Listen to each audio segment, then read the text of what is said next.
हमें अपने purpose in life को ढूंढने के लिए अपने आप से एक क्वेश्चन पूछना चाहिए कि what can I do to make this world a better place. कुछ दिन पहले मैं अपने फेसबुक के फ़ोटोज़ देख रहा था, तभी मेरी नज़र इस फ़ोटो पे गई। ये फ़ोटो उस दिन का फ़ोटो है जिस दिन हाफलोंग सिविल हॉस्पिटल में मैंने पहला नॉर्मल डिलीवरी पेनलेस तरीके से करवाया था।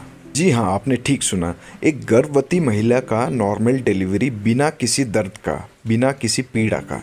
ये फ़ोटो काफ़ी वायरल हुआ था क्योंकि ये असम के किसी सिविल हॉस्पिटल के लेवल में सबसे पहला पेनलेस नॉर्मल डिलीवरी था। उस दिन से लेके 2021 तक मैंने टोटल 15 पेनलेस नॉर्मल डिलीवरी करवाया।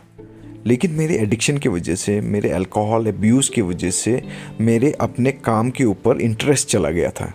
एक दिन मुझे सुबह सुबह डॉक्टर निनोव का कॉल आ गया, जो कि हाफलोंग सिविल हॉस्पिटल में एक गायनोकोलॉजिस्ट है।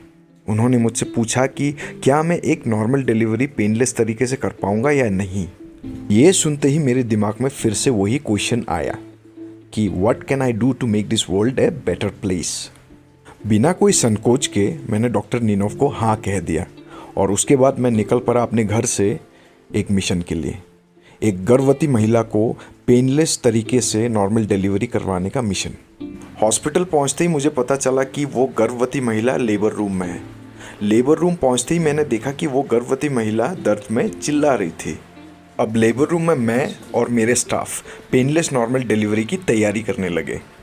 वैसे तो पेनलेस नॉर्मल डिलीवरी के बहुत सारे तरीके होते हैं, जैसे कि पेशेंट को डीप ब्रीदिंग एक्सरसाइज सिखाना, या पेशेंट को नाइट्रस ऑक्साइड सूंघाना, या वार्म वाटर में डिलीवरी करवाना।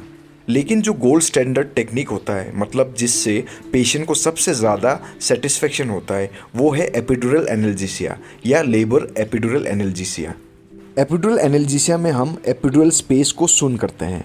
एपिड्यूरल स्पेस इंसान के रीढ़ के हड्डी के अंदर एक स्पेस होता है। इस एपिड्यूरल स्पेस से वो नसें निकलते हैं जो जन्म देने वाली नलिका मतलब बर्थ कैनल को सप्लाई करते हैं।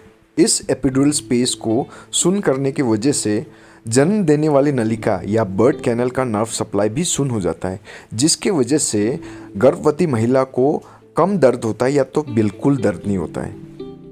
हमारी तैयारी ख़त्म होने के बाद सबसे पहले तो हम एरिया को साफ़ कर लेते हैं, फिर उसके बाद हम स्किन को सुन करते हैं। जिस जगह पे हमने स्किन को सुन किया था उसी जगह पे हम एपिड्यूरल नीडल डालते हैं।